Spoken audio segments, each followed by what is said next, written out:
Saturday Showdown, KT Rolster versus T1. Some tools, but it's looking very skirmishy, and then there's a Nocturne, and hopefully Teddy can find some angles to really get in there. I mean, Killer Instinct and Paranoia are very powerful used in conjunction. Braum is going to come in.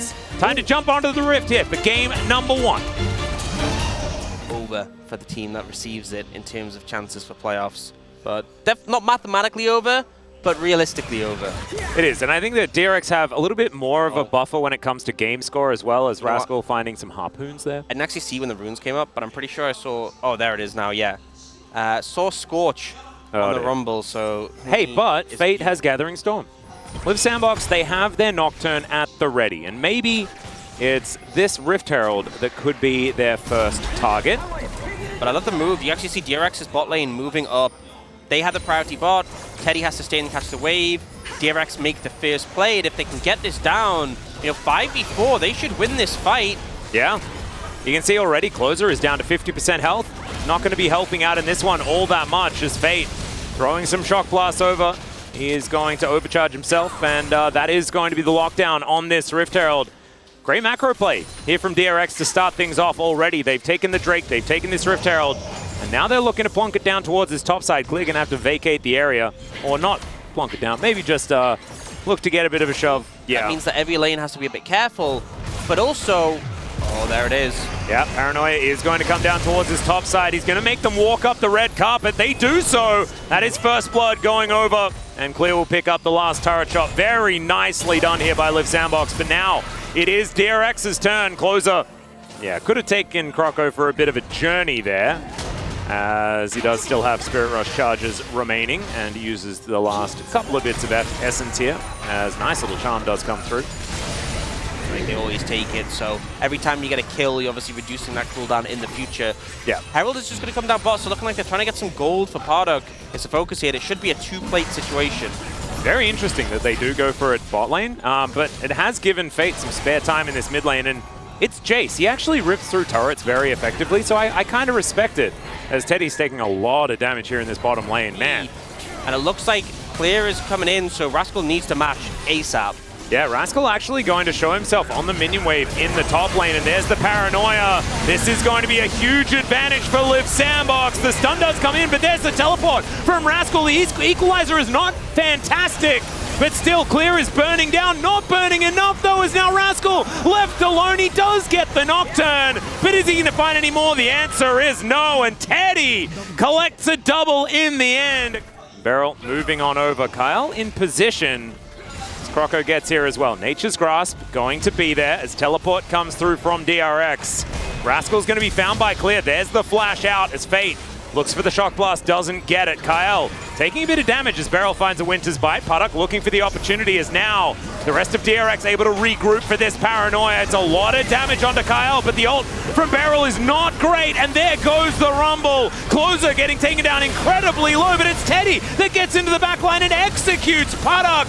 Fate gonna go down as well. That's a double once again for the Kai'Sa. Make that one a triple as Teddy moves to 5-0 on this Kai'Sa and just stands there. Beryl says, have a look at my door, and Teddy says it's quite nice, and then they move on to killing the turret. This, though, is definitely looking better. And of course, Strength of Schedule does come in as Equalizer is going to be used once again in response to this Paranoia, but Liv Sandbox are just killing this Rumble over and over again. Yep. And it's starting to feel like it was a bait. Is an example of it being even more broken than it otherwise would be. Is he actually going to take it as well? So he's going to take the Scuttle and then insta-levels up his ult and then gets a kill? Yeah, that's a beautiful thing as well, because he's obviously leveling up his ult, gets the reduced cooldown on it before using it, so... Yeah, and he feels like he's there for the ultimate, as Clear is going to ult on top of Rascal, who does throw down the Equalizer, and Teddy just explodes. I'm not sure about that one. That was not play. This time it wasn't the... it looked a little bit similar to the Paranoia, so maybe Teddy was like, aha! I can just do it like he did it, right? He overestimated his damage. 7,000. Maybe they were worried that if Rascal didn't pick up a kill, then he wouldn't be worth as much gold. Oh, true. Well, they've ensured that he will be with. They've fixed that, yeah. Yeah, I think just a demonic race making you very bulky. And to be fair, that was pretty close to Rascal going down, but the traded kills would have saved Rascal regardless. Yeah. And they're just gonna have to flip it. Yep. Croco can't get over here as they look for it. Paranoia comes down. Kyle, great Magnet Storm as Teddy gets into the backline. Once again, Podok survives for a fair while, but it is not quite enough. As now Rascal has sunk his teeth into Teddy once again. It is going to be decent, the passive out of Beryl, but it's not enough to keep the Rumble alive. And Beryl and Croco will now just have to vacate as Liv Sandbox win out the fight. Teddy, I mean, Killer Instinct is named correctly here for this guy. He's definitely going in. Yep, he is going deep, and we'll slow the Baron down a little bit without him, but they should have enough damage regardless to go for it. Now the two remaining are the Maokai and the Braum. Oh, that's going to be a bounty picked up here by Croco. Beryl shows them the door. And now another Paranoia comes in. This time it's Fate that's going to be elected. Oh, the counter-strike! Such high value. The instant double for Teddy as he moves to 7 in this game. The rest of DRX now scattering. I think Croco is going to be a donation. Willa is going to make him real scared. And that is going to be the kill picked up. That's 8 now. As Kyle is chasing Rascal the wrong direction here. As this Super Galaxy Rumble trying to work out where he wants to go. And Teddy's tanking up a turret. You can see clear in that mid lane as well. And Beryl is throwing Winter's Bites out. If he maxed Q, he could have killed Teddy there. Yeah, this is Teddy's actually just can't escape. As now Rascal, if he had a stopwatch, maybe he'd kill both of them there. As there is the Glacial Fissure. And Beryl gonna have to flash. Finds another Winter's Bite, but Teddy collects his 9th. That is 1,999 kills here in the LCK for Teddy. One more. They back off. They're going to reset.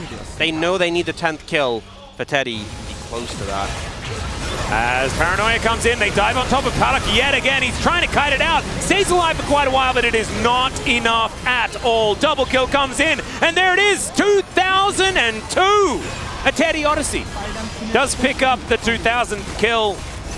And Liv Sandbox will now pick up a victory as well in game number 1, further increasing their chances at playoffs. My goodness, I wasn't expecting this level of performance out of Liv Sandbox, especially after we saw the draft. You know, it looked eclectic. It looked a little bit odd. I didn't know about the Nocturne Ahri synergy. Didn't know about Ahri just in general. As Equalizer comes down, that's going to do a fair bit of work. Clear goes. But this is still going to be Nexus turret number 2 falling. Rascal being kited around.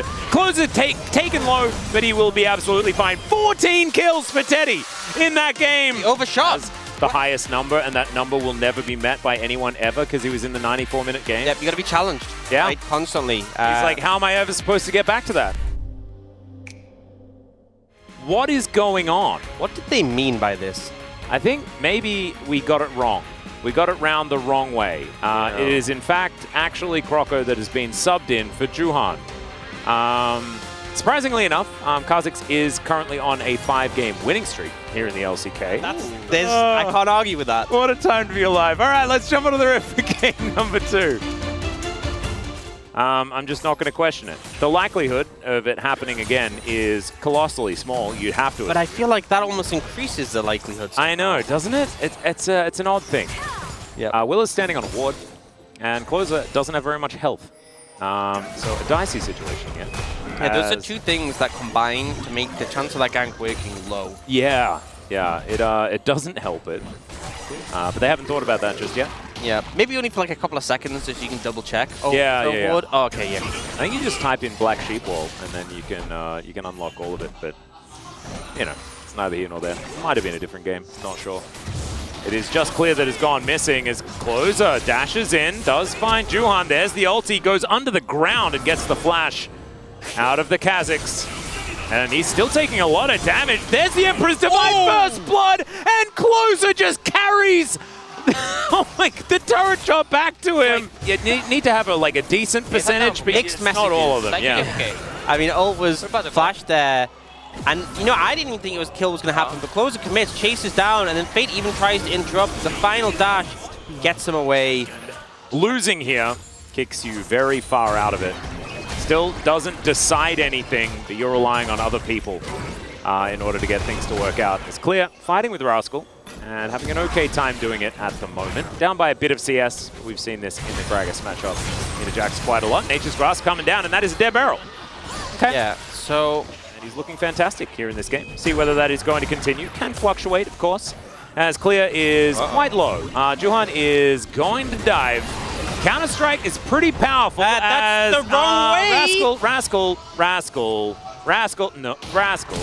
That was not what we wanted. The Unbound Soul is going to come through, and the Yone going to pick up yet another one.